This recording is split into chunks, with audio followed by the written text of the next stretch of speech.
খোলা দরজা দিয়ে আমরা উঠোনে নামলাম।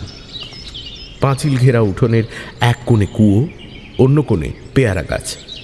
বোমকে সোজা পেয়ারা গাছের কাছে গিয়ে মাটি দেখল। মাটিতে যে অস্পষ্ট দাগ রয়েছে তা থেকে আমি কিছুই অনুমান করতে পারলাম না, কিন্তু বোমকেশ ঘাড় নেড়ে বলল, যা সন্দেহ করেছিলাম তাই। যিনি এসেছিলেন তিনি এইখানেই পাঁচিল টপকেছিলেন। তাই নাকি? কিন্তু পাঁচিল টপকাবার কি দরকার ছিল? করাত দিয়ে খিড়কি দরের হুড়কো কাটল না কেন? খিড়কির হুড়কো করাত দিয়ে কাটলে খিড়কি দরজা খোলা থাকতো, কারো চোখে পড়তে পারত।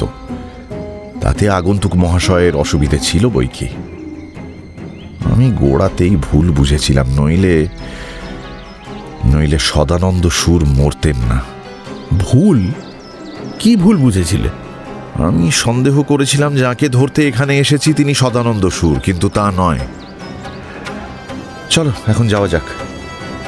বাগমারি গ্রামে আর কিছু দেখার নেই।